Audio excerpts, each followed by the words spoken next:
Hey guys, thanks for joining us here at Salty Ginger Talk. Returning listeners, great to have you back. New to the channel, really glad you joined us. Hope you like what you hear. Look, I always think we can't keep finding these awesome people that come on to our podcast, and I keep being wrong. Um, our guest tonight is going to share. So her name is Vera. She's going to talk about some experiences in her life that taught her valuable lessons and led her to the path that she's on now. So she is a coach for female solopreneurs and has a mastermind group that she started with them. She does life coaching as well. She is just an awesome lady. She is a great energy about her and very candid in sharing her life experiences and what she's learned from them, and very uplifting for the audience. You don't need to take our word for it. She does a better job of representing herself than we ever could. So let's just bring Vera on to the program now. So, Vera, thank you so much for joining us here at Salty Ginger Talk tonight. Joe, thank you so much for having me. I'm really excited for our conversation.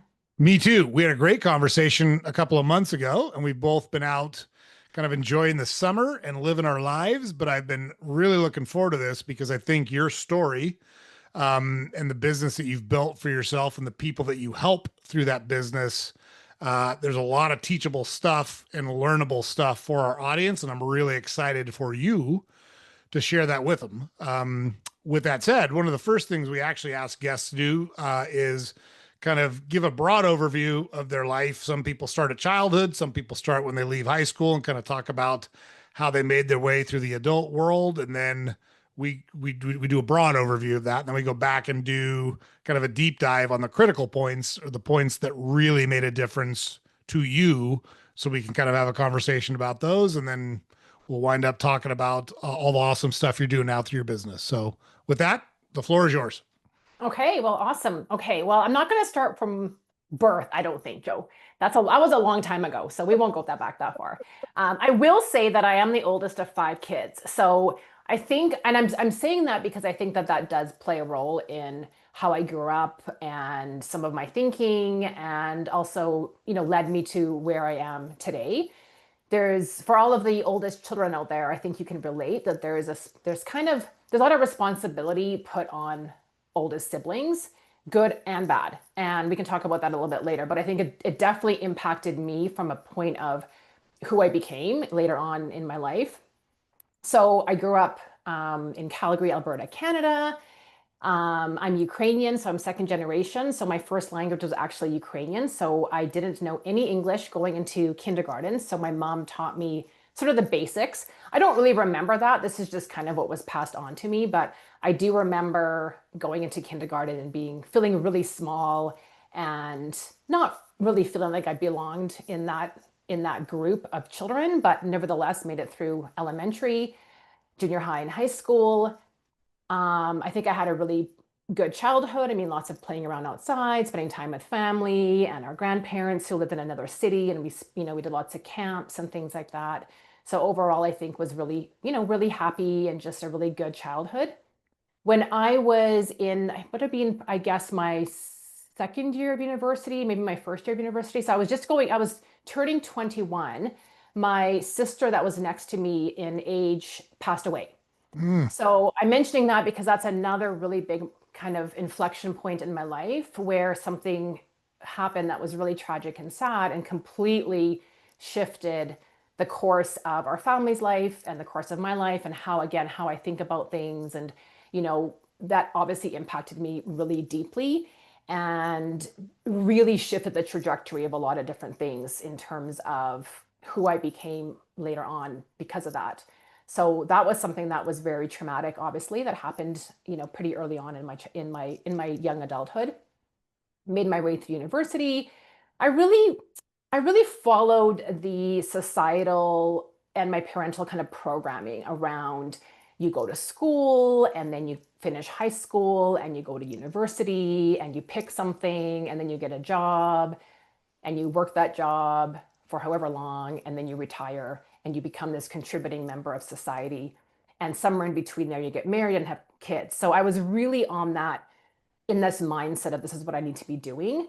And that's not really what happened. I finished university and I had a couple of friends that got married right off the hop. And I was just having fun. Like I was partying and I was building my career and just doing just living life, but definitely not looking to settle down by any stretch until I was a little bit older. And then I really, really wanted to get married. And eventually I did get married. We can talk about that a little bit in more detail too. It didn't go very well. I ended up getting divorced a number of years after that. Again, another major inflection point in my life. And I was a little bit older, like I was in my 30s already. And it took a real toll on my self-confidence and who I was and how did this happen to me. But it was a real turning point in my life around who it was that I wanted to become and how I wanted to be in the world and what I wanted to do with the rest of my life. Because I realized, I've been following this direction that someone said is the quote unquote right direction. And I began to realize that's not really where I wanted to be or how I wanted my life to go. And it was really the first time in my life that I started taking responsibility for things that were happening to me or for me and taking accountability for what I wanted to do with that situation. And a number of months after that, I got fired from my job. So I kind of had this, what I call a double whammy. I was going through this divorce, trying to heal from that, trying to go through that and process that. And then boom, get fired. So another point that was really hammering away at my confidence and self-esteem at a point where I already felt super low and like a failure. And like, here's another reason to think I'm a failure, right? You can't even keep a job. But looking back, there was lots of gifts in that, lots of opportunities, tons of lessons. And I'm grateful divorce happened because I was already starting to go to therapy. I had a coach. I was doing a lot of personal development. I was, developing tools that were going to help me get through this really tough time in my life. So when I ended up getting laid off, it kind of was coming. I was like, okay, I have the tools. Like, yes, this is shitty and it's not great and I'm not happy about it. But I was already starting to process things and learn how to regulate my nervous system and learn what it is that I wanted to do. And again, it was another opportunity for me to shift what I wanted to be doing and where I wanted to go in the world. So fast forward a number of years, I ended up back in corporate. I did a couple of like freelance things. I started my own business. Ended up back in corporate for a number of different reasons. And then I always knew that I wanted to start my own business and have my own thing. And then COVID hit. So I think that was a major inflection point for everybody in the world. But for me, it was again an opportunity to say, okay, I think this is time for me to step back into my business. Because the world's not stable, employment's not stable. We don't know what's going on with anything to do with organizations. I wanted to take more control back into my life. And B, people needed the support and the help. And I'm a life coach. So I really wanted to get back to supporting people and helping people in a way that I knew how. It took me a couple of years to really step away from corporate full time and step into my entrepreneur, my business full time. So that was another kind of process to go through. But it's been almost 3 years that I've been in my business full time and I am loving it. I feel like I'm living my purpose and even evolving my purpose as I go through this journey. And that brings us to today where I'm talking to you. So hopefully that was a good recap of my life. Oh, that's a great recap. There's so much stuff to talk about in there. And yeah, I'm excited to talk about your business. We usually do that on the kind of the back half of our conversation. And I'm so fortunate. I just am my real job, I do this because I like doing it. And my real job, I'm the CEO of a company that owns and operates grocery stores in Chicago. And we attract such high caliber people onto our podcast. And it's just always so impressive to me. You made a comment about um, like learning from the tough things that happen and they've helped make you who you are. So there's a bit of gratitude for going through those things because you wouldn't be who you are or where you are without them. And that's such a common comment from our guests. And to me, it's always worth pointing out to our audience because life's going to kick you in the teeth. And, like Vera's talked about, and we'll get into it further in our conversation. So she's going through this tough divorce, and then life says, oh, yeah, what about this? No job either. And like, Yep. that's the way. That's just kind of the way life works. Like, it's going to kick you in the teeth and then it's going to punch in the gut when you're doubled over for holding on to your teeth. And Hmm. you got to fight your way through it if you want to build a life that means something to you. And I love how you've talked about that. Your sister's death, clearly a difficult thing. Was that, did she get ill? Was it a sudden death? Like, how did you find out? Like, what happened? Without, I'm not It looking was, for gory details. yeah, no, no, no, it's okay. It was sudden. So she had an asthma attack. Mm, So it was just a month before her 18th birthday. No, a month before her 19th birthday, sorry. And she was out with some friends, and I was actually supposed to be joining them. They were going to a club and they were going to just do some dancing and have a little bit of fun. I think it was like a Friday night or something. But I had to work early the next morning. So I had a job going, helping me through university, and it was a really early morning shift. So I declined. Um, so it was that morning when I woke up that I found out that she had had this asthma attack and was in the hospital.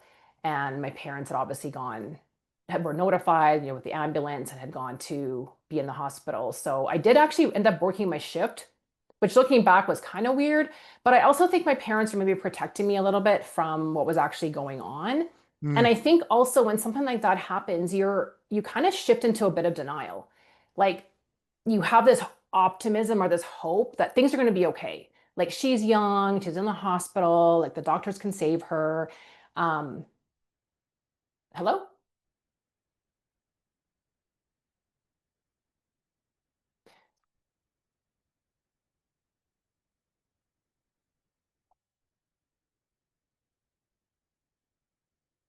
I think we've lost Joe.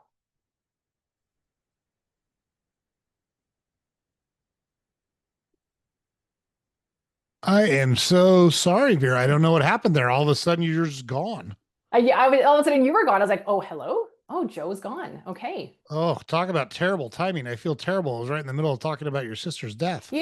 Sometimes though, when things happen like that, like it's a sign. She's probably listening. She's probably like, that's not what happened. I Oh don't my know. gosh, that's awful. Well, So it's all good. you were just talking about your parents kind of probably shielding you a little bit because you had gone to work your shift. We'll be able to edit that so that it flows naturally. But if you want to pick it up from there, I'm so sorry that happened when it did. It's okay, Joe. It's okay. Yeah, I think my parents were, I don't know for a fact. I've never asked them this, but I think that they were trying to protect me from what was going on and just kind of keeping things as normal as possible. And I think sometimes what happens in these times of trauma or really challenging times, and I don't know, I'm not a psychologist and I don't know this for a fact, but I do think that we protect ourselves and we go into a bit of denial. And we also tap into hope and optimism. Like things are going to be okay. Like the doctors are there. She's in the hospital. Like she's young, she's healthy. Everything's going to be fine. Because it's really hard to process the unthinkable. Right. And so maybe it takes a little bit of time for our minds to catch up with actually what's going on. So maybe it was a little bit of that. But nevertheless, we ended up all obviously being at the hospital for a couple of days. I don't remember exactly how many. She was on life support for, quite some time. I remember when I got to the hospital, my dad was on the phone with my grandma. I could tell that he was talking to his mom and he was crying. Mm, And my dad is not a crier. hmm. My dad is the strong, silent type, doesn't really talk a lot. When he got angry when we were little, we knew that he was angry because he never yelled unless there was an actual reason for him to get really upset. Like we knew we had pushed him over the edge if he raised his voice. And so for him to be crying was my first sign that this is something really serious. Like this is Yeah. not just, your normal kind of situation that's going on. And then I remember going into a room at one point with, I don't know if it was the doctor or the social worker. I don't really remember all the details, but just talking about the fact that she wasn't going to make it out of this. Like there was no brain activity going on. She had been without oxygen for too long, and that we were going to need to make a decision around what was going to happen with her.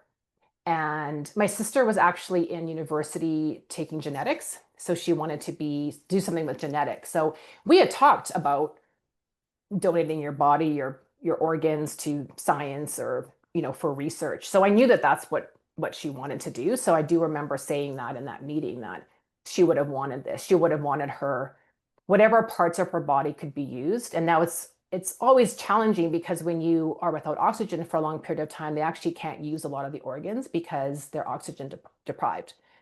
So not everything is viable in terms of a transplant, but there were some things that were still viable, like her corneas, and we were able to donate her lungs to science and for research, and I think a few other things that we were able to do as well. So that was, a decision that we made, and then the decision was made to basically, this is going to sound very crass, but I don't, to pull the plug, Yeah. and just let her die on her own. And she ended up breathing on her own for quite some time, which really showed how strong she was. But unfortunately, just because of the oxygen situation. So again, it was just a really trying, traumatic, very, very hard time, obviously, for my parents and for my siblings. My youngest sister was still very little. There's 12 years between her and I, so she was still, very little. And so there was a lot of questions, and just a lot of grief around that. And for anyone who's gone through grief or through losing someone, that the grieving process it's not linear. It's not the same for everybody. Everyone processes things differently, and it obviously impacts people in different ways as well. And so that's something that I learned from that experience, is that, yeah, you can go through hard things, you can make it through hard things, and everyone responds to things differently. And I remember several things. I do remember, how when a lot of times when people are facing challenging things like a death, and people don't know what to say to them, you see them on the street, or you see them at a function, and you just don't know what to say. The one thing that got through to me, like in the fog of grief and the fog of just like the questioning and what's going on, was when people would say to me, "I love you." Right? So a friend or a family member, Mm. "I care about you." Right? That broke through that fog of grief. So I always remember that, right? So when obviously we're going to go through life, and there's going to be other people that are going to be leaving us, and we're going to have friends and other people in our lives that lose people. So that always stuck with me, that showing, or that saying of "I care about you" really sticks with people, even if in the moment they can't really respond or process, or they don't really believe it. But I think that, that definitely strikes a chord. So people need to be cared about. The other piece of it is that people want to talk about it and not shove it under the rug. Like, it's a really tough thing for us to talk about in our society, is death. We don't Mm. talk about it. We don't really have rituals around it. Other We have funerals, but we don't really talk about it as part of life. Some societies do, some cultures do, that it's more of an incorporation into your day-to-day kind of way of being. But I find in our Western society, we don't. Like, people are scared to talk about it, or they feel uncomfortable about it, or they feel awkward about it, or they think, well, if I say something about the person that died, the person I'm talking to is going to start crying, and it's going to be like awkward and uncomfortable for everybody. Like, we just don't know how to sit with people's tough emotions. And I think we really need to learn to do that. Like, how do you actually give empathy, right? How do you actually show that you care about someone, is not to shove things under the rug or to discount their feelings. And if they start crying, they start crying. I mean, that's a natural human reaction to times of sadness. And it's important to learn how to sit with that. So I think for me, that definitely shifted how I was, even though I was still quite young. But as I experienced life growing older, and going through other experiences, and having people in my life that lost people or went through really traumatic times, or hard times, I'm definitely more comfortable sitting with that emotion, and with letting people just feel that. And as a coach, that's what we do. We sit with people's emotions. And I'm always grateful that I'm not grateful that this happened to me. I mean, I would never wish this on anybody. But of course, there's gifts in everything. And one of the gifts was that I think I learned this way of being with people, and being a lot more comfortable with that. Um, yeah. So it was really challenging, but we got through it. And learned a lot of things and people came to support us. My parents are very active in our church and in the community. So we had a ton of support in terms of family and friends. And somehow they were able to go through this experience and come out the other end somehow. I'm not sure how. I'm not a parent myself, so I can't really relate to that, but it's obviously not the natural order of things. And it's a very challenging experience to go through, but We had a great guy on the podcast. His name's Stephen Panis, and he lost his 16-year-old son in a drunk driving accident. And I asked him that question because I agree with everything you just said, especially at the end about people being uncomfortable and us as a society not being very good in these scenarios. And I asked him, I said, I think most people avoid it because they desperately want to do something to make it better. And he interrupted me, and I'm glad that he did. And he said, you can't make it better. It happened. There's no changing it. It happened. And I said, yeah, that's where I was going. What, from your perspective, what can people do to show that they care, to show that they support? And he said, the best thing you can do is just be there. You mhm, don't, there's nothing you're going to say that's going to change it or make it better. So don't look for the perfect words because they don't exist. mhm, He said, it's the worst thing you could go through in life, losing a child. And it's already happened. That you're not going to change it, but just actually being there. And he also said, allowing them to talk about it. So he echoed exactly what you just talked about. He said one of the best things you could do is ask them about the person they lost. What did mhm, you like? His son's name is Jake. What did you love about Jake? What was Jake like?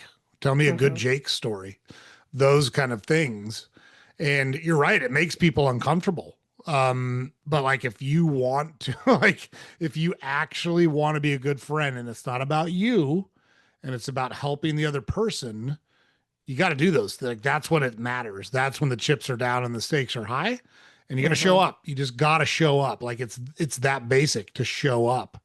And Yeah. it's interesting to hear you talk about people saying, I love you meant something to you, like kind of cut through that fog that you were going through. So really appreciate you being so willing to talk about that because there's, as you know, there's other people out there dealing with these types of situations, and sometimes hearing it differently, hear it from a different person can help them in those situations. So thank you so much Mhm. for sharing that, being candid about it. Yeah, you're welcome. You're welcome. So you were in your just before you turned 21. I mean, you feel all of us feel pretty invincible at that point, and that was a really harsh life lesson that hey, you're not Mhm. invincible. Did that thought process resonate with you at all? Did you see yourself thinking about life differently after that, or how did it impact you, other than obviously really missing your sister and grieving for her loss? Yeah, I mean, I think it did. And it's interesting because I think a lot about this now because I know now that our brains aren't even fully developed at 21. Yeah. And so I think it obviously impacted the growth process or the development of, my own physical brain. And I think implanted that part of like we are mortal people, like we aren't invincible, like things can happen. And the thing that I always took that I take away that I took away then that I take away now is that life can change so quickly at any time. Like we're going along, life's great, things are awesome, people are coming over, we're going to go to the club, right? Like we're having fun, we're going to university, blah, blah, blah. And then boom. And it's that keeping that top of mind or being mindful about that. And as I get older and the runway ahead of me is shorter than the what's behind me, it keeps coming up more and more and more. And every time something happens in my world or in other people's that I know world, and it's like this reminder, yes. And we talk about it in kind of platitudes, like life is short, do what you want. Mm. But it really is, it's true. Like it's not just a meme or it's not just a bumper sticker. Like it really is. And we just don't know. Like we're not promised tomorrow. We're not promised tomorrow. We think we are. And yeah, at age 20 or even 30 or any age, we think we have a long time. And hopefully we all do. I really want that. I hope I do. I think I do. But we don't know. We're not promised that. And so taking that into every day and what it is that you do and what it is that you worry about and what it is that we stress out about and what it is that we get frustrated about or angry about. A lot of those things don't actually really matter in the long run, knowing that that can just be taken away. And a ton of people go through that. I mean, it happens all the time that you just think you're living your life. And then all of a sudden the next day, things, whether it's an illness or someone dies or you get laid off or someone leaves you. And so it is really important to remember that, and not from like a negative perspective or like a kind of a like a dark perspective, Yeah. but from a perspective like, okay, if I'm not promised tomorrow, then what am I going to do today? And just reflecting on, am I doing what's most important? And am I stressing about something that it's actually going to make a difference 5 years from now or 5 months from now? And if it doesn't, it kind of helps you reframe that a little bit. So I think that was the biggest lesson for me, was that things can really change quickly. And I know that, and I knew that I embodied that. Like I I knew that at a bone level because I've experienced it. And so when people told me, they said that something like that to me, I'm like, yeah, it's true. It's 100% true that things can change for you very quickly. And like Yeah. your other guest said, like it happened. And then then what are you going to do with that? Because you can't change the things that happen. You can't change the past. You can't undo someone dying, right? You can't undo lots of things in life. You can only figure out what you're going to do now and how you're going to move forward into life. Yeah. Yeah. Totally agree. And I think you said that so eloquently. I'm not even going to attempt to back it up. So, with that said, you graduate university and you had said that you felt like a little bit of autopilot, that I'm supposed to go out in the world and get a job and I'm supposed to find someone and get married, and talk a little bit about that period of your life where you went out and started building your career and wound up getting married. Yeah. And I mean, it was one of those things where, yeah, I was a bit on autopilot, right? And not really taking full responsibility of my life and not really, I think, not really knowing that I could. So that was really interesting, right? It was like, well, this is just what people do, right? You just go, you finish high school, then you go to university, you get your degree, and then you get your job, and you just kind of work your way at your job, and you try not to like rock the boat, and you just try to get promoted.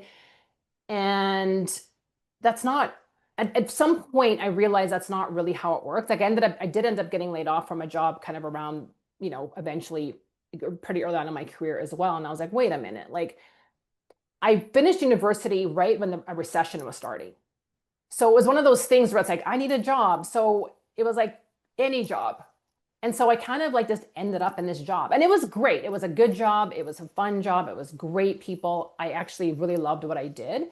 But it's not like I chose that intentionally. Yeah. And so eventually I started realizing, wait a minute, I'm not even really in control of what it is that I'm doing. But then I started, I turned 30 and I was like, oh my gosh, like I think it's time for me. Like I really want to have someone in my life. Like I want a partner. And so the career took like a little bit of like I was still working, but I was really focused on, okay, what's the next step? I was feeling like a lot of my friends were getting married and I was getting older and oh my gosh, what if I want to have kids?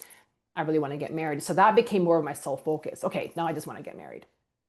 And that was a big angst for me, right? Like, what's wrong with me? How come no one likes me? How come I can't have this? Like, I'm so done with doing things by myself in the house. Like, I just want someone to share the duties with and to dream with and all this kind of stuff. So I did eventually meet someone and ignored all the red flags, ended up getting married to him. And it lasted about 4.5 years. And that was it. So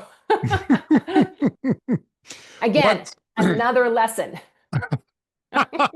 There you go. That's funny because I always say experience is something you get right after you need it. And Mm. I personally have a ton of experience because I've fucked up a lot of stuff in my life. So the one thing, like I nailed it marrying my wife. Like I cashed in my chips when they were at the all-time high. And she's just an awesome lady, and we're very fortunate to have each other. And we've gone through our fair share of hard shit, like everybody's gone through their fair share of hard shit. But we've Yeah. always had each other. And like we were 21 and 19 when we got married. So that was just the path that worked for us. Yeah. And that part we got lucky on. But you talked about ignoring red flags. What are some red flags both men and women should look out for as they start entering relationships? And this is a little bit self-serving because I had a great guy on our podcast, and he and I are putting together a master class targeted at young unmarried men. And it occurred to me the other day, my wife was helping our oldest son put together a dating profile because his younger brother just got engaged, and I think he's thinking a lot of the things you just talked about, like, hey, I'm 30 and I'm still out here by myself. What the hell's going on? And Hmm. my wife was telling me about all the process for dating now, and I'm like, son of a bitch, neither of us has been on a date in over 30 years. We didn't even know how to do it in this current, you know what I mean, in this current environment. Oh, I'm Um, so glad that I'm not in the dating world right now. Like I can't imagine like the apps and you have to be online and oh my gosh. Oh my gosh. Although yes, I but will say that I met my ex-husband online. So it was one of the very first, so I don't know if you remember Lava Life came out and it was like the very first, can you hear me? yeah, I can hear you. Result bitch. Okay. Yeah, I don't know Yep. if you remember, but when Lava Life came out, that was like the very first dating like app, or it wasn't even Mhm. an app, it was like an online program. And so I did actually meet my ex-husband through that. But it was still very like like nowadays it's like so common. Like you ask people, how did you meet your partner or your boyfriend or girlfriend, whatever, like, oh, on blah blah blah app, right? Like it's very accepted. Back then it wasn't. It was still kind of this weird thing. It was kind of Yeah. like admitting that you went to the classified ads to look for your partner. So it was kind of always people would ask us how we met, and we're like, well, we're a modern couple. We met on the computer. And it was still kind of like not frowned upon, but it was kind of stigma still around that. So that's really funny. Anyways, that's not really answering your question about what to look for. Okay, so one thing I will say is you really need to know yourself and know what you want out of a partner. Know what you want out of yourself. Like what's important to you as a person. Um, for me, I was like so focused on I just want to get married. Mm. This was my goal. But my goals should have been what do I want in my life? What's important to me? And then what kind of partner do I want to attract to help me create this life or to help me reach some of my goals and dreams? So I was really flipping it to the external. Like, I'm just going to find someone out there because I really want to get married instead of really focusing more on me. And I know that's sometimes hard because we still want that companionship and we're human beings and we need to be connected and we want to belong and we want people in our lives. But I think it does have to start with you first. So that would be the first thing that I would tell my younger self is like, well, what do you want? Right. And not, you can't just say, I want to be married. It's like, what do you want out of life? What are your Mm. big goals? What are your big dreams? And then I would get pretty clear about what the, what the, what's the word? Like, what are the no, like you can't negotiate on these things, right? Non-negotiables. Yep. Non-negotiables for people, right? Get really clear on that and get committed to saying, I'm going to say no to those things if that person comes into my life. And I think also not jumping at things too quickly because sometimes we look at someone and we meet someone and they're like, oh, they're perfect. And then it's like, well, that might be too good to be true. One of the books I read after I got married, of course, was The Five Love Languages by Gary Chapman. And Yep. that book changed 100% how I thought about things because he describes the physiological, like the biological things that happen to us when we meet someone. And we're in this like buzzy, excited, up, we're just so everything he's like he or she is so perfect. But that's a physiological response, not necessarily like an intellectual or even like an emotional, heartfelt response, right? So understanding that really Mm. shifted. Like, okay, you can have these feelings of excitement, but you also need to figure out like, is this actually the right person? Because when you're in that state of this is all great, you are just kind of bypassing and ignoring the red flags. So red flags would be someone not supporting you or your dreams or your goals. So in today's language, that would be a lot of people say like that's gaslighting, right? Like I'm going to say something and then someone just like ignores it or doesn't or or demeans it or doesn't think it's important or just doesn't agree with your goals or dreams or tries to get you onto something, doing something different, that type of thing. Someone who doesn't want to hang out with your friends or family is a big red flag, Mm, right? So if they're like, no, why do we have to hang out with your family again? Or I don't want to hang out with your friends, or let's just kind of do stuff on our own. That type of person, right? I think it's a red flag. Someone who doesn't let you have your own interests or your own friends. So there's jealousy woven in on that, right? Like, why do you get to do that and I don't get to be part of that and blah, blah, blah. And I think it's really important for people to have their own interests, their own friends. It doesn't mean you have like a whole separate life. And obviously, you want things that you are connected on and that you share and that you do things together. That's 100%. You need that. That's really important. But it's also important to have things that are maybe just things that you love to do. And they don't have to love everything that you do. And you don't have to love everything that they do. That doesn't work right. that way, right? Totally. But people have this like perception that it has to be that way. So those would kind of be my major ones. Like not supporting you in your goals, not wanting to hang out with your friends and family, and then, just not letting you be your own person and manipulating you out of that, or just having you second guess yourself and second guess what your goals and dreams are. Mm, boy, that's awesome. Yeah, really, really great tips there. I heard a guy, I can't remember where the other day, but from my perspective, he nailed it. And, I have a lot of street cred now because I've suckered an awesome woman into sticking around for 30 plus years. And so, I feel a little bit qualified to talk on the subject of relationships, at least from the male perspective. And, he said, women want to be adored. And that doesn't mean treating them like a princess or they can do no wrong. But if you as a man don't let the woman that you're with know that you just think they are awesome, you might be in the wrong relationship.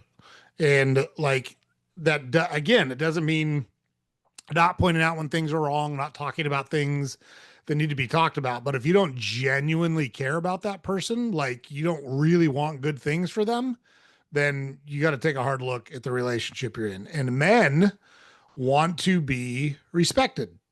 So, and I see a lot from my perspective, at least, I see a lot of young men and young women get this wrong where the men will be just dirtbags to like I don't know where this thing came of sending pictures of your junk to women. um Nobody, and I can assure you, nobody wants to see that. Nobody. I've been with my wife for 33 years. I can guarantee you she doesn't want a picture of my private parts. I'll guarantee it. And it's disrespectful. It is demeaning. There's nothing good about those things, and making crass comments about appearances and who the fuck do you think you are? Like that is not the way to treat people. Just treat people respectfully. It's really that straightforward. And then I see a lot of young women that will judge men on and look, you can't help how tall you are, but I like there's some of that's carnal, like basic, like big strong guys can protect you, and there's something attractive about that. Sorry, 5'5" guys, I hate to break it to you, but it's just the truth. I happen to be 6'3", so I drew the long end of the stick on this one. But they have to make a certain amount. Really? Like what? Like how much? Like how much money do they need to make for you to be willing to consider them a valid person? Like it's such a terrible way.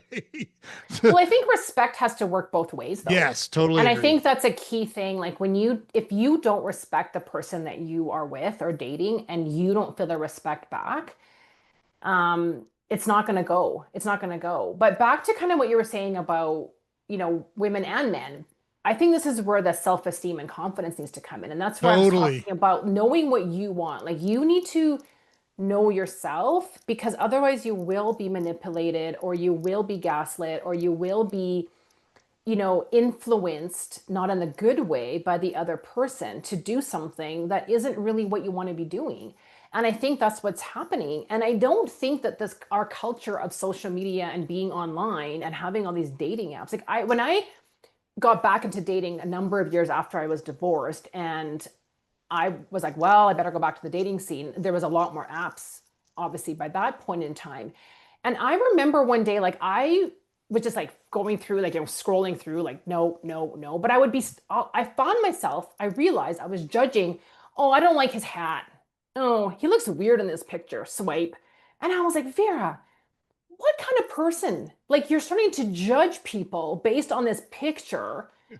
And let's face it, that number of years ago, like the picture quality wasn't awesome, and people were just cropping out photos or whatever to put on their dating profile. But I found myself getting judged, and I was being like so shallow about this. And I'm like, you're not a shallow person, but I found myself, because of our constant this bombardment of imagery, and you need to look a certain way. And we thought it was back, the way it was bad way back when magazines were coming out and you had to look this way or that way. I mean, it's like 5 million times worse now with the social media, right? And so we're comparing ourselves, like, we want to look this way, we want our partner to look this way. And it's really easy to get sucked into that shallowness instead of thinking about, what is this person's personality like? What are their qualities? What are their attributes? What's important to me? Do I want a kind person, right? Or do I want someone with a six pack? There's nothing wrong with wanting someone with a six pack. I mean, this chemistry is a real thing and it needs to be there. But if you're just looking at that, and conversely, if you are sending pictures of whatever to other people, you're demeaning yourself too. And it just becomes this vicious circle of, I don't feel confident or worthy enough to have this person. So then I need to be crass, or I need to be drinking too much, or I need to be doing all these crazy things that don't matter.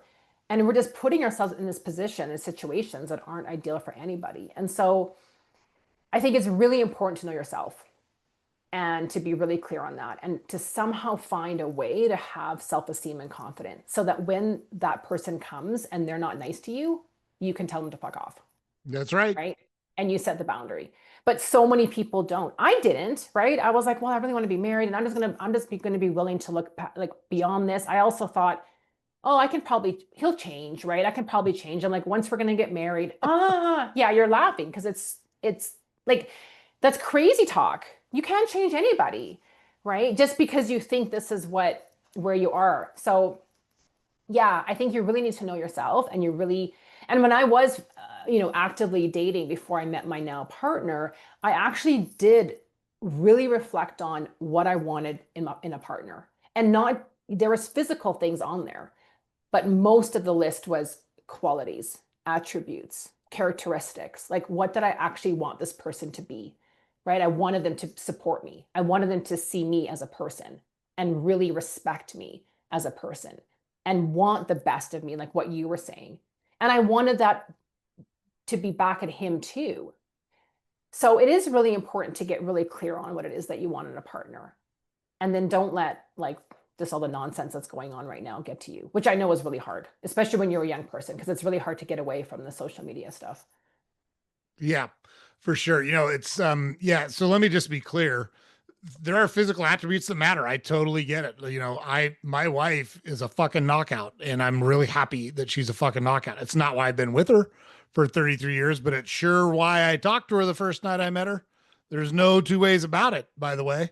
And for what it's worth, for all you out there, she actually climbed out of a car at an intersection to come talk to me. So Wow. yeah, I got You and some your riz. charisma. Your That's right. I got some charisma, riz, Joe. baby. Yeah. I got some riz. um, but she is 1,000 times better as a person than she is physically attractive. And don't get me wrong, again, I like that she's very physically attractive. And it's like, she's not, some people consider, like, she is just by societal standards, she's a pretty lady. She just is. And I like that about her. That's great. But if she was a pretty lady and treated me like shit, see ya. Yeah. And you hit the nail on the head, Vera. I didn't have to settle, so I didn't. And my wife didn't have to settle, and she knew it, so she didn't.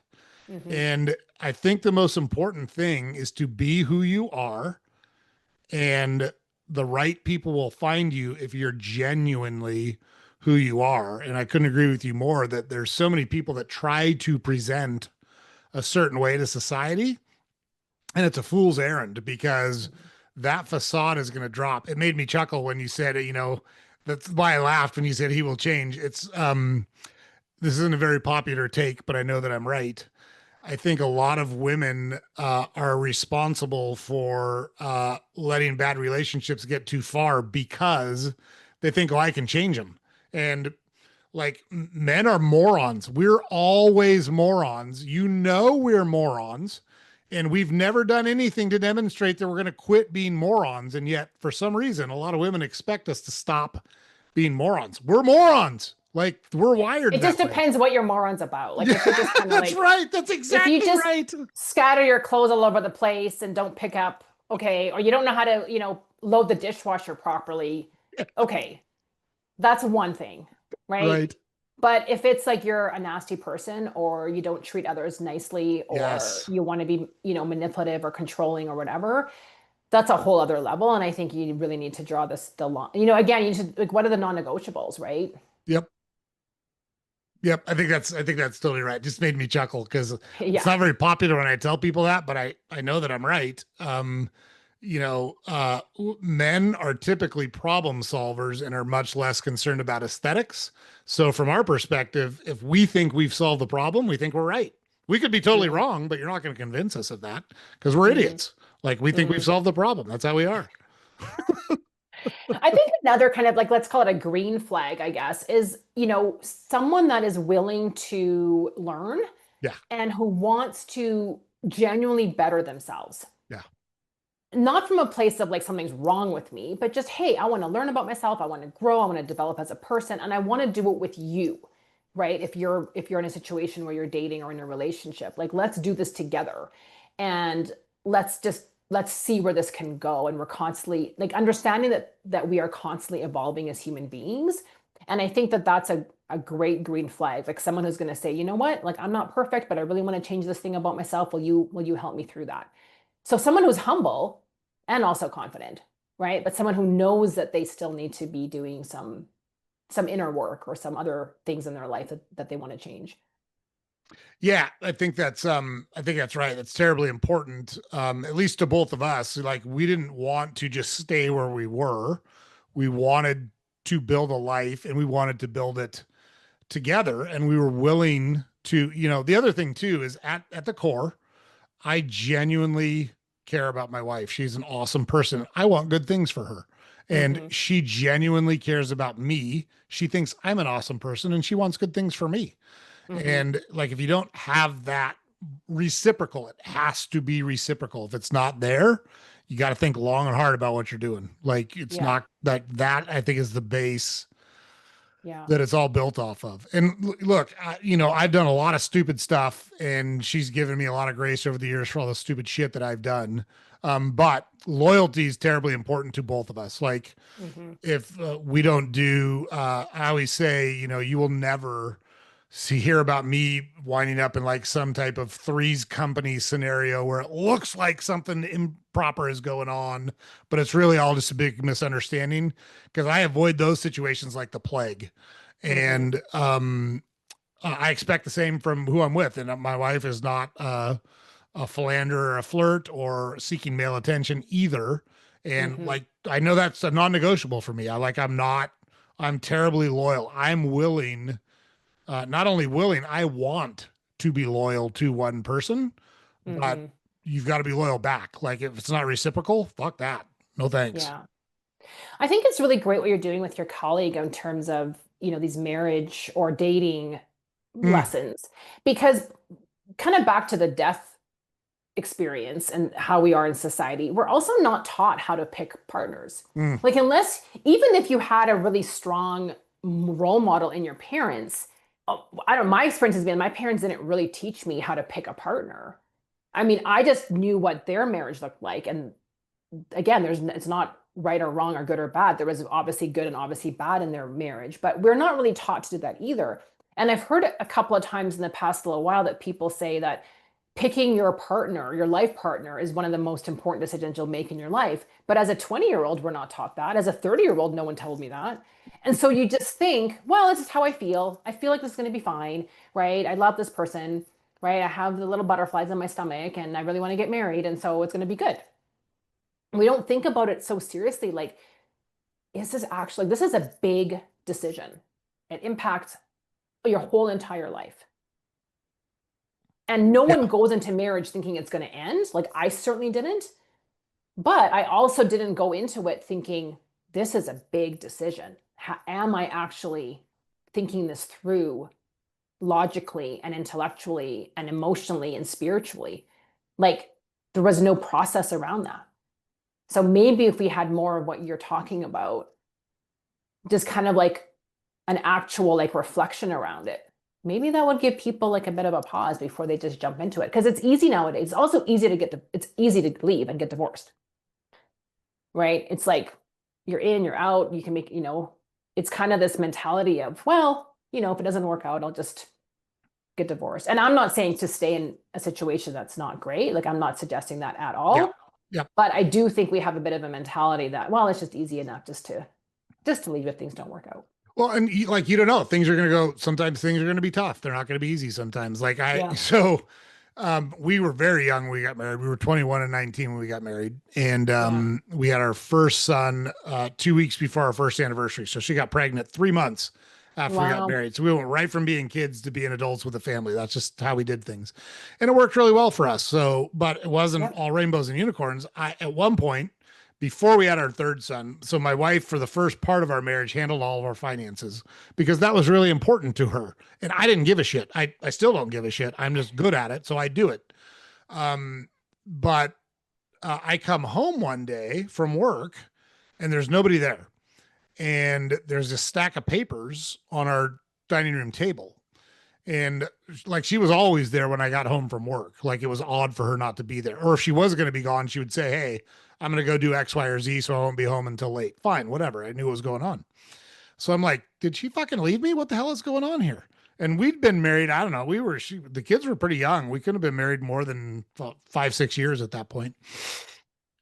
And I made almost no money when we first got married. At one point I worked 3 jobs to bring enough food to like pay rent and buy food.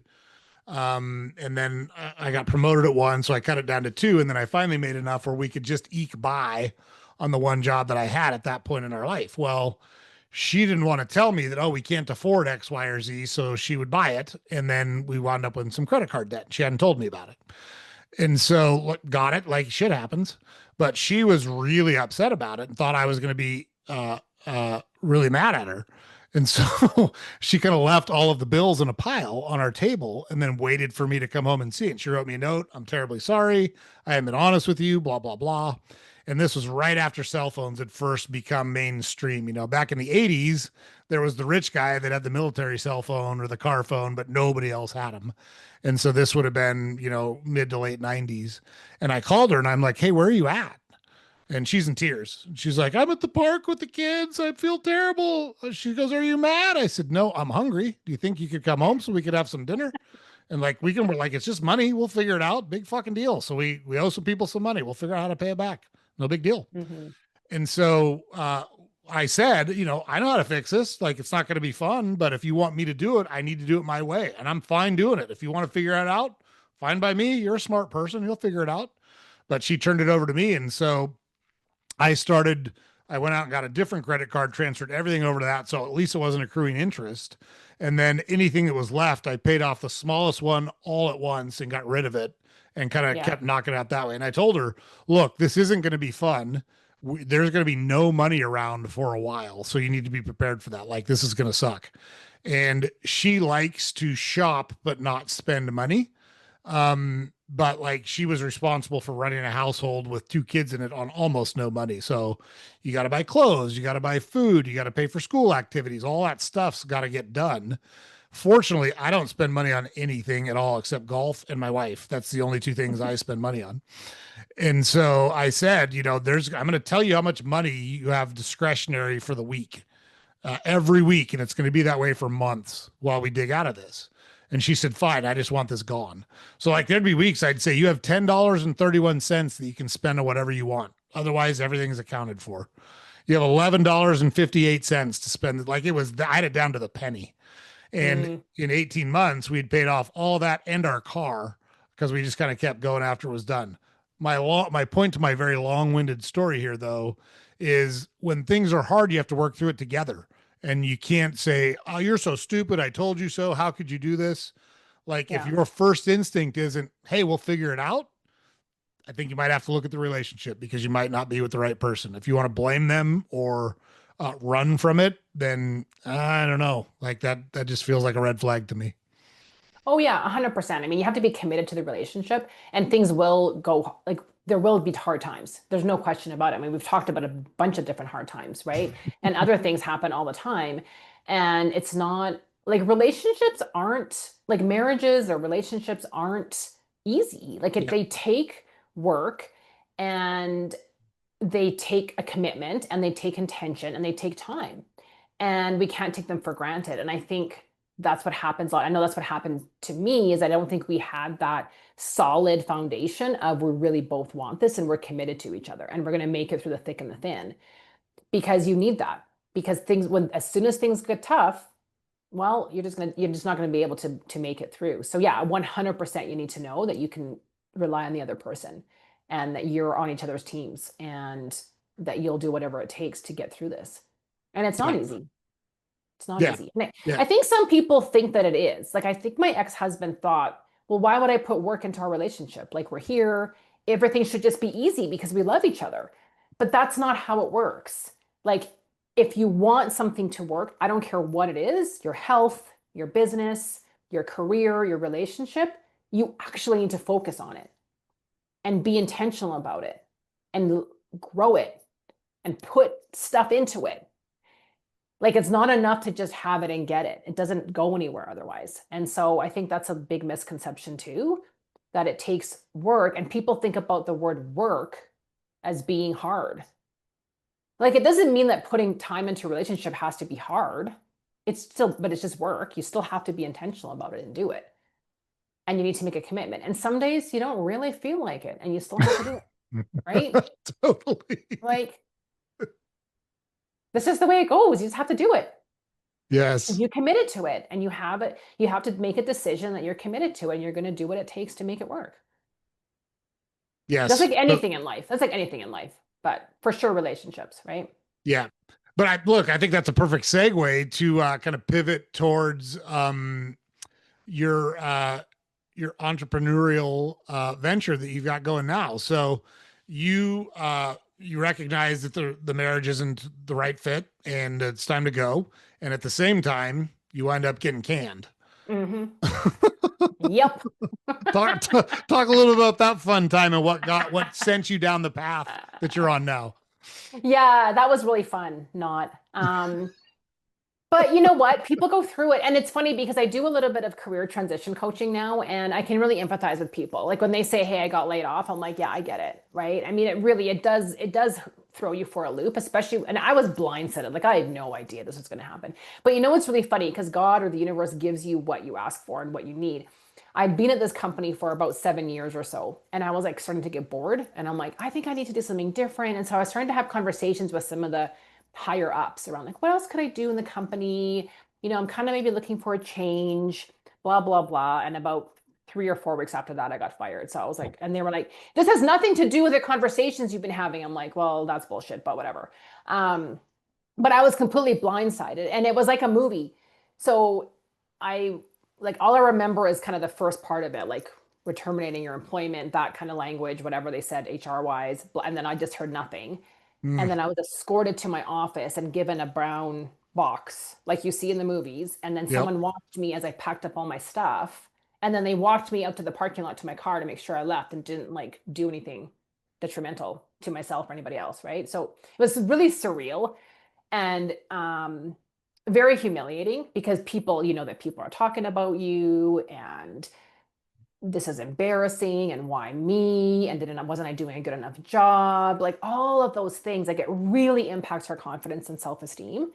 And the other thing, you know what was really interesting too about that experience, only like 1 or 2 people reached out to me, like from my team and from the company that I worked for, Mm, like someone that I people that I'd spent like lunch hours with and doing things with, like, you know, my immediate team did. But from the outside of that, like very few people reached out. And that was another lesson that I learned that when something like this happens, reach out to the person. Like they're not a pariah, like they're still a person. And I think, again, people feel uncomfortable. They feel awkward about it. What am I going to say? But again, you don't have to know all the perfect words. You just say, hey, I'm thinking about you. Like, I'm so sorry that this happened, right? Maybe we can get together for a coffee one of these days, or just whatever you say. It doesn't really matter what you say, but just the mere act of like reaching out. So like another lesson for me was when bad things happen, reach out, pick up the phone, like just show that you're a human being and just say something that's nice. It doesn't have to be a platitude, but just be like, I'm thinking about you, really sorry, I'm here for you kind of thing. Anyways, it was really embarrassing and super humiliating. And I came home and I called my mom. So it doesn't matter how old you are, you always just call your mom when something bad happens. you know? So she came over, and then I decided to go for a little road trip, which I think is always a good thing just to get away from it. And I decided, you know what? I think it's time for me to do my own thing. Like somewhere in the recesses of my body, I had wanted to just do my own thing, whatever that meant. And so I ended up just starting to do some marketing consult. I was in marketing, so I started doing some marketing consulting, some marketing freelance work, some contracting, and I really enjoyed it. Like it was really fun, and I loved the variety of it. I loved the fact that I could work with lots of different clients. I was working at home, which back then was kind of a novelty. Like not a lot of people worked from home. Most people still had to go into the office. So I loved having the flexibility.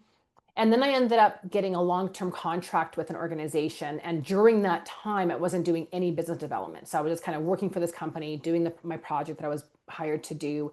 And then when that contract ran out about a year and a half later, I realized, oh, I don't have anything else like to have income coming in. Right. And I was single at the time, and I was like, what am I going to do now, right? And so I did step back into corporate at that time. I thought, you know what? I just want something that's like steady, and I know that I have a paycheck coming every 2 weeks, and just to kind of figure out what I wanted to do next. And so I did step back into corporate for a number of years. And then, like I was telling you before, then COVID hit. And then I was like, okay, now it's time to go back to do my own thing. And in the meantime, so I got let go, and then I was doing my own thing. I also got my coaching certification. So it was something that I wanted to do for a long time. Hmm. I was on my own now, right? So again, like shifting priorities, shifting what I wanted to do, the divorce and the subsequent firing really led me to understand that I needed to take control of my life. Like I couldn't just let this happen. Like I had let all that happen. I had let the divorce happen. I had let the marriage happen. I had let the firing happen. Um, and that's hard to admit. It's hard to say, hey, I was responsible for creating this. Like I wasn't taking responsibility for my career. So why would someone else take responsibility for my career? Right.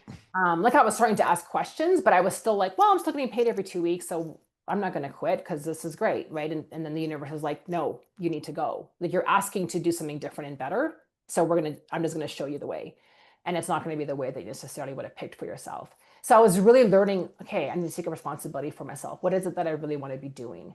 And so I got my coaching certification in that time. I was doing a lot of like other, again, the freelance work, all that kind of stuff. So yeah, now I have my own business. I work with women solopreneurs specifically, for the most part, helping them grow their business, helping them develop their confidence, helping them figure out next steps, helping them reach their goals so that they can have a really thriving business and a successful life on their terms. What's the single biggest obstacle or challenge you see in common with your clients? I think it's mostly the confidence piece, confidence and overwhelm. So most of my clients are they're their own business. So they may have someone that's helping them do some social media, or maybe they have a VA, but for the most part, they're the brand, they're the business. So they're doing it all. They're mostly heart-centered businesses, right? So they really want to help people. They want to impact the world. They have a really fantastic mission. A lot of it is confidence, worthiness, and then overwhelm, right? Like, what do I do when I have all these ideas, but I'm overwhelmed by what do I do? What's the best thing to do for me? The worthiness piece. So asking for money, how much do I charge? Will people pay me? I don't really deserve this, blah, blah, blah. All these fake stories that we tell ourselves. And then the confidence piece, because let's face it, most of the women that I work with are in midlife, right? So where they're at 40s or 50s, they've gone through stuff. They've gone through a divorce. Their kids are, they're growing up. They're leaving to go to university or college. They have gone through a layoff or a firing. And so they've gone through a lot of things. And it takes a lot of courage to be an entrepreneur and step into your own business. And I think sometimes we underestimate that. And I know I did. Like I was like, I'm just going to hang out my shingle, the people will come, it's going to be awesome. And that's not really how it works. Like you need business skills. And even though I have 2 business degrees, I have 25 years worth of marketing experience, it's different when you're doing it for yourself and you are promoting yourself and you're putting yourself out there and you're putting your face out there and putting your videos out there. Women have a really hard time with that because we have this conditioned story that we're bragging or that we are flaunting ourselves or that we are showing off, as opposed to coming at it, I'm here to help my clients. I'm here to help the world. And the only way to do that is if I'm out there and I'm sharing my story and I'm vulnerable and I'm being honest and I'm being open and I'm being authentic and I'm sharing and I'm just here to support and I'm here to help and I'm here to give. So it's really reframing a lot of what our old stories are and our old patterns are. And I think the overwhelm comes from, again, conditioning from the corporate world, right? Like you need to work, you need to be here for 8 hours a day. You get your hour of lunch, right? You better just like stick with that. And that doesn't work for most people. So it's learning how to work with your own rhythm, your own schedule. It's really taking ownership of, hey, I became an entrepreneur because I want to create the life that I desire. And that means I get to create my day. When do I want to start? When am I most creative? When am I best with my clients? Right? What works for me? How many hours a week? How many hours a day? What do I actually want to do in my life that's going to energize me and light me up and fill up my soul? And I know for me, the longest time I was like, I need to be at my desk at 8:30. I was Yeah. like, why do I need to be at my desk at 8:30? Like there's no rule around anything in entrepreneurship. And I think that's sometimes where people feel a little bit unmoored. Like, well, what do I do then? How do I fill up my calendar? Who's going to hold me accountable? Like there's no boss telling me you have to do this thing. There's no deadlines. So you have to really learn how to be disciplined, how to get that accountability from other people or other sources, and just again, really take control and know what's best for you. And just it always has to start with you. And as women especially, we put others first. We've been taught to do that. We are nurturing people. We want to care for other people. We want the best in others. We want to support others. I think those are beautiful qualities. I want women to embrace that. But you have to start with yourself first, and you have to start with a full cup. Otherwise, there's no way that you can help those people around you. And that's a shift for a lot of women. Putting themselves first feels selfish Mm. or it feels wrong in some way. And so it's reframing that and just helping them through that and helping them build their confidence and helping them with their goals and embracing that. Yeah. Yeah, that's great. One comment on so I totally agree with everything you just said. One way that I try to explain that to people, and men have different but similar challenges, at least from my perspective. And I'm going to work myself to death to provide for my family, and I don't have emotions, and blah blah blah blah blah. Either way, it doesn't matter. Think about the airplane analogy. That's what I always tell people. Like when you're traveling with someone that's small or incapacitated, they always tell you to put your own oxygen mask on first because you can't help someone if you're not conscious. Mm-hmm. And it's the same exact thing that you just talked about, that you coach women on. Sometimes when I say that to people, I can see a light bulb go off. Like Mm-hmm. it resonates with them differently, Yeah. when I tell them to think about it that way. Do you find that you work with your clients more on mindset or on process, or is it fairly evenly split? Well, it's a combination. And I think this is the thing. Like I bring my business and marketing experience, and I also bring my entrepreneurship experience and my journey for building my business, which is the processes and the systems and the goal setting and the KPIs and the metrics and all those things that we need in our business. I'm also a life coach. So it's all about mindset and it's all about the old beliefs or the patterns that are holding us back or the blocks or the obstacles or the confidence piece. And you can't have one without the other. And so I always say that I bring, the strategic, the goal setting, the accountability side, but I combine it with the intuition. Like, what is your intuition telling you? tapping into that, using that as like a really beautiful, powerful tool, tapping into your natural cycles and your rhythms, and tapping into your empathetic self and your nurturing self and the energetic self. So we need both of those things. And so it's always this really interesting work because we know that we need both of those. And sometimes we over index into one or over index into another. And so how do you bring those into more harmony? I'm not going to use the word balance, but it's more about like how do you integrate both of those things? And so we always have these interesting conversations around, okay, you want to set a goal, and also intuitively, what do you know you need to do for your body or for your mental wellness? And so it's coming up with the, whatever's going to work for you best, but it's definitely integrating it. It's definitely needs to be in harmony with each other. Mm, yeah. That's a hard balance to strike, right? Especially when you have no experience with it. And like you had talked about, oh, I need to be at my desk at 8:30. That was the life I lived for close to 30 years before my partners and I bought the business that I run now. And like all bets are off. Now it's the way I think it needs to be. And you're right, it requires you to have personal accountability and set the parameters, which is a very different environment for a lot of people. What's your best piece of advice for people making that shift from a corporate, really kind of rigid, structured existence to an entrepreneurial existence? Because a lot of people have an idea, and I think they think, "Oh, I've got a great, like you said, I'll hang up my shingle, and people will come, and it'll be great." Cool. What's your HR plan? What's your Mm-hmm. finance plan? What's your marketing plan? What's your Mm-hmm. single best piece of advice, or what do you try to coach people? How do you coach them to think to kind of make that transition? Well, something I haven't really talked about, in depth in our conversation, but I've kind of been alluding to is that you need to change your identity of who you are. So whether you're going through a divorce and all of a sudden it's like, okay, now who am I? Or you're like, I want to be an entrepreneur. Okay, well, what does an entrepreneur mean to you?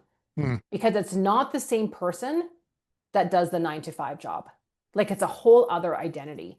And so it's learning to shift that identity into like, who is this person that I want to be, that I need to be in order to run this business? So it comes back to what I was saying before. It's like, what do you really want out of your business? What's important to you? Why are you doing this? Right? Like what do you want out of the business? Why are you doing it? What's your purpose? What's your why in this business? Like what's going to keep you going every single day? Because I guarantee you there's going to be days where you're like, why the fuck am I doing this? And I should just quit and I'm just going to go back to corporate. Every entrepreneur has that conversation, especially early on, because it's very up and down. And there's times when you're like, I don't know how I'm going to make this work. But the ones that make it work and keep going are the ones that every day are like tapping into something that's greater than themselves. They're tapping into their purpose. They're tapping into this like deep desire somewhere within them that keeps them going. And you need to really tap into that. And yes, have a plan. And yes, have some goals. And yes, think about what skills don't you have? I think that's a big one. It's not just about your skill set in the thing that you're doing, whether it's a product or it's a service or an offer that you have for your clients or customers. What do you actually need to do to get that service or product into the hands of your customer? So you need to know how to do marketing, which in today's age is social media. People need to know that. That's a skill set, right? People need to know how to sell. Like, how do you actually ask for money? How do you price the thing? How do you get people to jump onto a discovery call with you or a sales call with you? Right? How do you go and pitch yourself to podcasts or to public speaking or whatever it is that you're doing? Like, what's your strategy? Like, what's going to be your marketing strategy? What's your financial situation like? Like, do you know what numbers you need to hit? Do you have a runway? Do you have any like savings? Like, how are you going to make all this work? Because guess what? It requires money. Like, you're going to have to invest in yourself, in a Right. coach. You're going to have to invest in programs or platforms or swag or whatever else that you need, tools that you need for your business. So you need to kind of be really aware of those things. Um, you need a support system. Like who's going to support you through this? how do you tap into a support system that has a similar mindset? That's a really important one. It's why I have my own community of women entrepreneurs, right? Because we need that support system. So it's having all of those pieces and thinking about all of those pieces and create, even if it's a one-page plan, just so you know, okay, I kind of have an outline here. And 100% get help, right? Like get someone to help you. Get a coach or get some sort of program or something that's going to help you walk you through it. Like you need to invest in yourself for sure. You need to Mm. find people that are going to help you stay accountable, help you not feel crazy, help guide you and just help encourage you as well.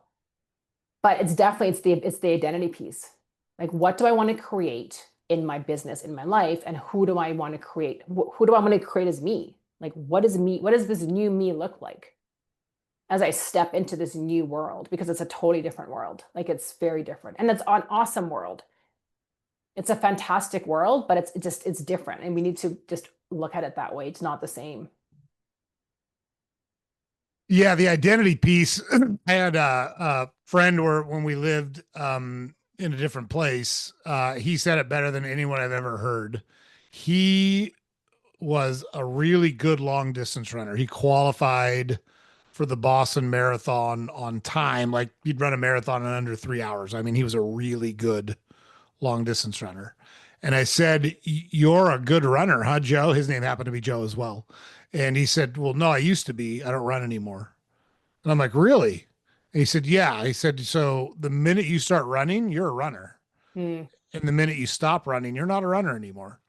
mm, And I was like, wow, that like it's such a great mindset mm-hmm, to have. And I've flipped, I don't know, 40, 50 houses. I've always had the career in grocery, but I've always tried to do things on the side because I'm a psycho. But I deal with a lot of people who say, I'm a new real estate investor. I'm like, time out. Are you a real estate investor or are you not? You can't be kind of pregnant.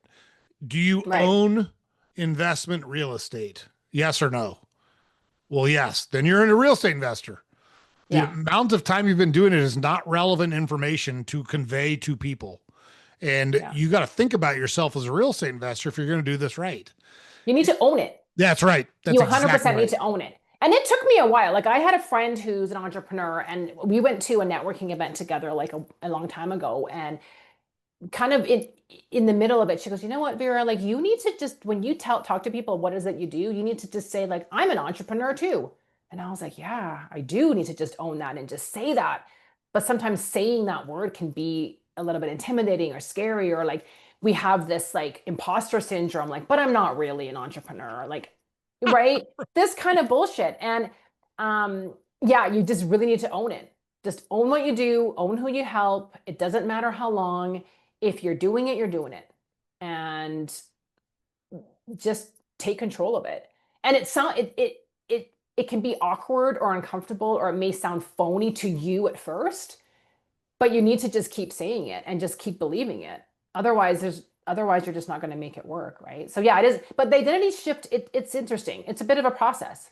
It's definitely a mental process, 100%. Yeah, I did. So we publish 5 episodes a week. We do 3 interviews, and then we do 2 where it's just me talking about a particular topic. And a couple of weeks ago, I can't remember when it was, we published an episode where I kind of explained to people, how do you develop confidence? And you know Mm, what the number one way to develop confidence is? Fucking practice. mm-hmm, Do it. Do it mm-hmm. over and over and over again, and you Yeah, will develop confidence just through the repetitions. yeah, And so, like you talked about, I'm an entrepreneur. I'm an entrepreneur. I'm an entrepreneur. Pretty soon, it doesn't sound foreign coming out of your mouth, but yeah, you got to do it. Like you just got yeah. to own it, like you said. Well, and I have a little sticky on my wall here that says action eliminates doubt. And Hmm. so it's also about taking action. Like you can't just say it, or you can't just think you're going to do it, or you can't just be planning to do it. Like you actually have to do it. And so courage comes after the action, and then confidence comes after that, right? So you have to make a decision. Okay, I'm going to be an entrepreneur. I'm going to start my own business. I'm going to do this thing.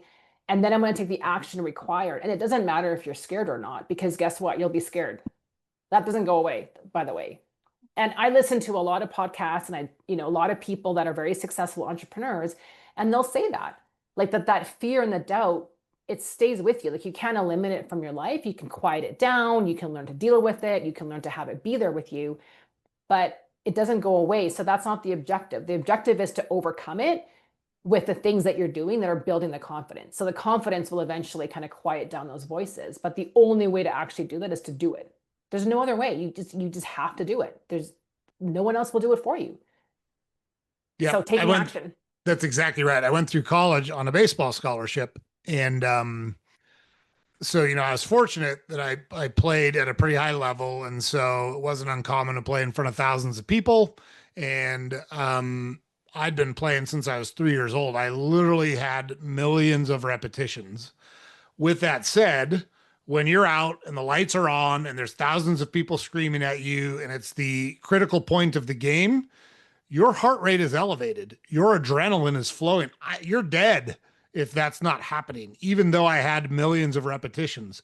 But it was those millions of repetitions that I was able to fall back on and say, all right, you know how to throw the fastball that you're supposed to throw here. Just fucking throw it because you've done it millions of times. But that happens over time. And by the way, sometimes, as you go through that, I would throw a fastball and somebody would hit it a really long way over the fence. That's part of it. You're going to get kicked in the teeth. You're going to fail. And the only way to learn how to do it really well the majority of the time is to do it over and over and over again and learn from those failures. Like, it's no fun. It sucks, but it's absolutely a critical part of that process. Well, and I think it's being okay with making a mistake, Yeah. right? Or like, and not calling it, just being like, okay, it's a lesson, That's right. right? It's lesson. Like, not everything's going to work. And that's okay. Like, unless you're actually a brain surgeon, none of us are doing brain surgery. So if you say something wrong on, so, if you kind of screw up on social media, like unless you say something extremely wrong, please don't do that. Right. But if it's just, a couple of blurbs here and there, or like, or maybe you launch something and it doesn't go. Okay. Well, what did you learn from that? Right? Or you do something and it's like, well, that was crickets. Like, no one responded to that, or no one liked this thing. It's okay. You just move on to the next thing.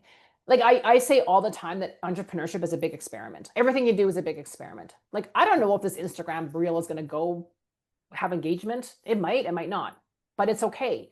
It's the act of doing it. Like you said, you learn from it, you gather the feedback, and then you pivot, you do something different the next time. And if it works, great. You learn from that. How can I do more of this? Right. But nothing really bad is going to happen. And if it does happen, well, you know how to deal with it. You'll deal with it. Because to me, not going after what you want is actually worse than not having it work, quote unquote. Like, everything will work out in the end. But I think that if you're worried about having regrets, or you really want to try something, I say just go for it. Because you don't want to be in your deathbed, however many years from now, going, I should have just done that. That's exactly what happens too, by the way. There's been tons and tons of interviews and research on people that participate in palliative care. And they have said every single regret that people have are opportunities they did not take. They never, like, literally never hear people say, I wish I hadn't have done that. They say, I wish I had the guts to try that. I wish I would have done that. I couldn't agree with you more. Totally. Yep. Totally. And you know what? If anyone's thinking about doing something scary, I want to just assure you that you have the guts. Like, I do firmly believe that everyone has the courage to do it. And if you need support, or like, find the support to, find someone that's going to encourage you and cheer you on, and maybe be there when things don't really work out. But doing it is like such a boost to your esteem and your confidence and your willingness to do it again, even if it doesn't go the way that you think it's going to go, because it's the act of doing it that actually is what builds the confidence, not the outcome. It's the act of saying yes to yourself. Like, I'm going to go after this and I'm going to do it. I'm going to try it. I'm going to give it my all. I'm going to do the best that I can. And if you quote unquote fail, it doesn't actually really matter. Yeah. It's worth taking the shots. Like, 100%. It just is. Like, I can't say any different. You host a podcast as well, right? Yeah, I do. And I actually just finished season 5. So I started I think my first season was 2021. I take these long hiatuses between seasons. So I kind of go until I run out of ideas or until I run out of steam. And then I take a bit of a hiatus and I figure out what the next version is going to be. So I just finished my 20th episode of season 5. And I'm going to take a bit of a break and figure out what the next season looks like. But yeah, it's really fun. It's a fun way to get your thoughts out there and for me to be consistent about content and just to be, this last season was just basically me talking about stuff that was important to me. So that was just a really great way just to formulate some ideas and things. But yeah, the podcast is really fun. It's just one of the things that I do, and it's, again, anyone can do it, right? So it's a great way to get your word out there. Yeah, example A, literally anyone can do it. Yeah, you can help you even you can hit record. Yeah, that's right. That's exactly right.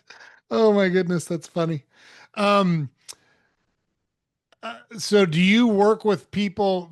Sorry, there was one in there I forgot to ask about your mastermind. I think you had referred to it earlier where you've got a community of female solopreneurs. Is Mhm. that what your mastermind is about?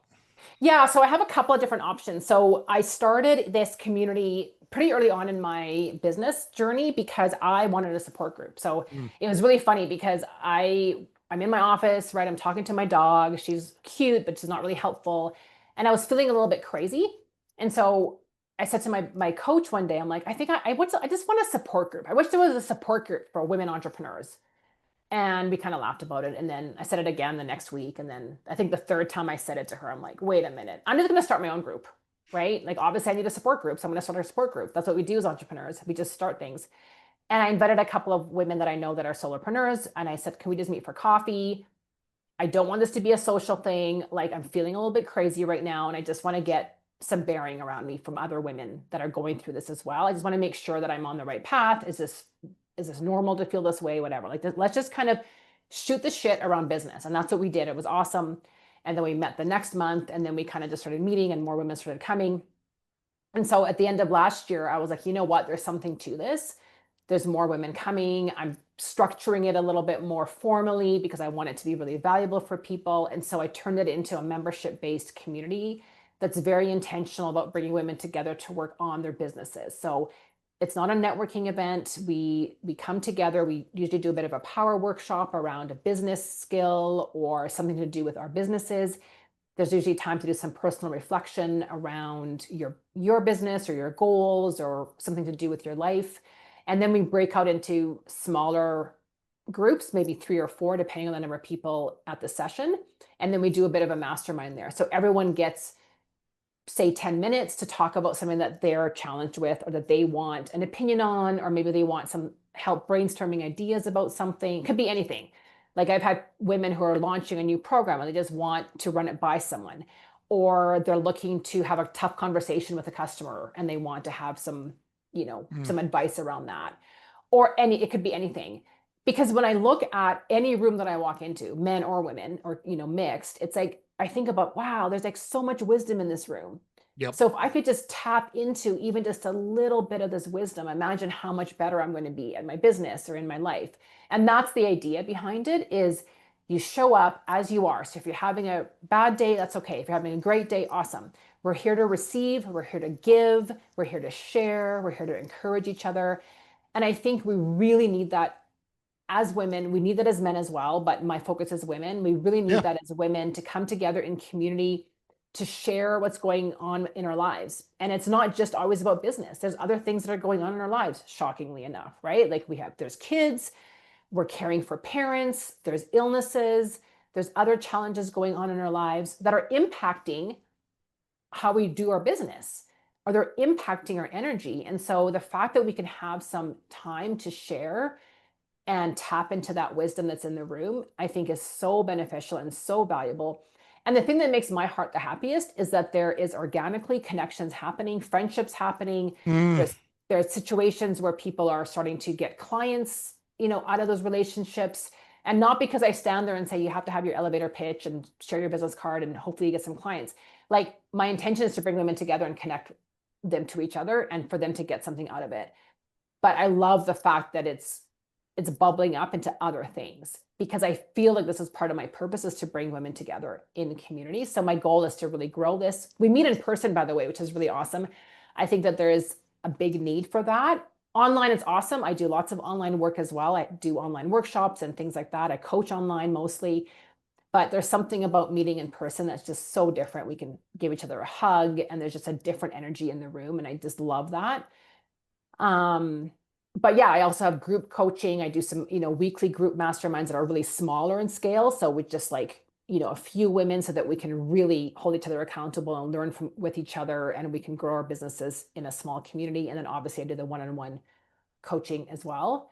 So all of those things are in support of women and entrepreneurs and I love it. That is awesome. And just for anyone that's out there, all that's going to be in the show notes. So you don't have to go very far to find Vera if you want to get in touch with her, ask her a question, talk to her about your particular situation, see if she might be able to help you. So just look right below our episode here and you'll be able to get in touch with Vera. Um, so one of the things I do, so I ask a lot of questions. We cover a lot of ground. I feel like I do a pretty good job of covering that stuff. However, I am certainly not perfect. I always say I don't throw stones because I live in a glass house. And I don't want to disenfranchise or miss important things. So is there anything I haven't asked you about yet? Or are there any topics we haven't discussed yet that you think are important for us to talk about while we're in front of the audience? Mm. I think we've talked about a lot. We've covered a lot of ground. So I really appreciate the opportunity, Joe. I think just a reminder that your life is your life and you need to take control of that and be responsible for that and take accountability. There's a lot of pull in our society right now. There's a lot of negativity and fear mongering and things that are distracting us and that can suck us into energies that don't best serve us. Mm. And I think it's important to acknowledge that and to be really honest with yourself if that's happening.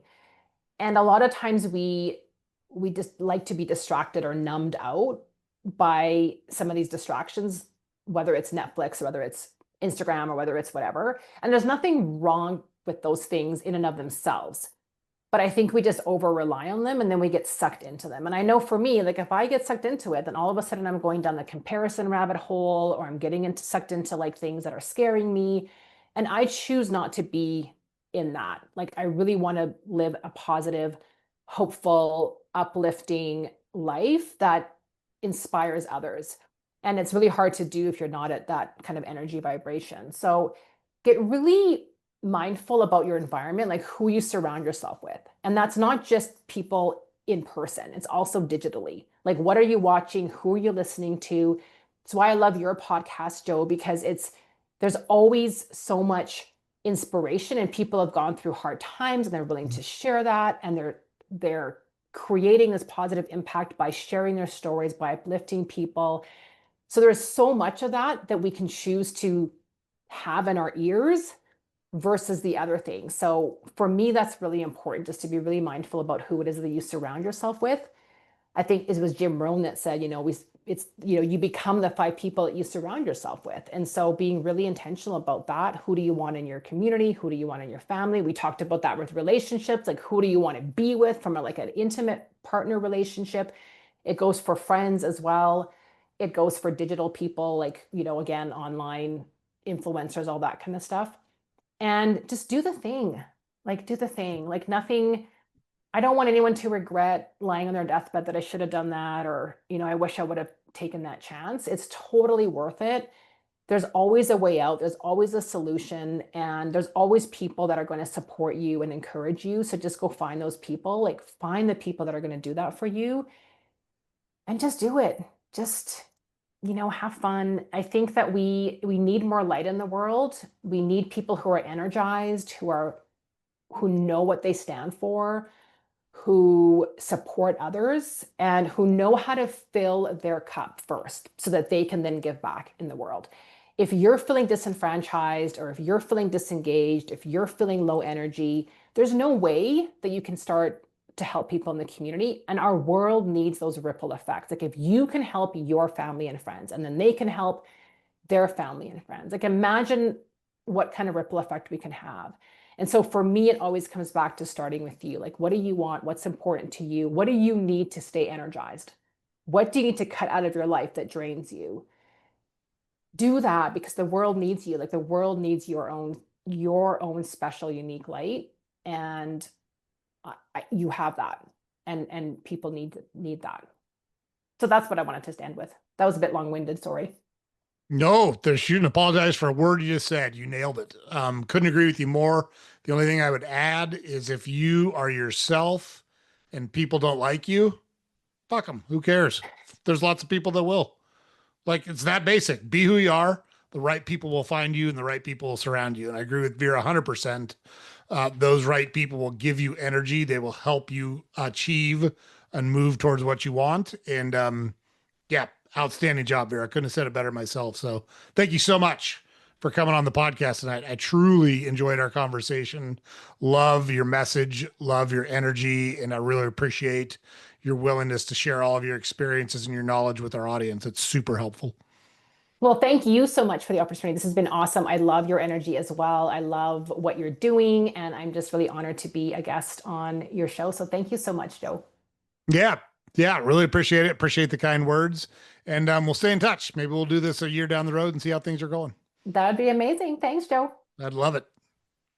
Okay, guys, there you go. So you're welcome. We're going to keep finding awesome people like Vera and our previous guests. We're going to keep giving you a steady stream of people who are sharing their life experiences, what they've learned from them. Some of them are tough, some of them are heavy, but they always talk about, hey, I learned something from that. And there's something there if you're willing to learn the lesson and build on it. And Vera's no exception. So, talking about the loss of her sister, talking about her marriage and that marriage ending and getting let go from a job without really knowing it was coming and pivoting to what she's doing now. Love her message about know who you are, work on yourself, project that positive energy out into the world because the world needs you to be the best you that you can be.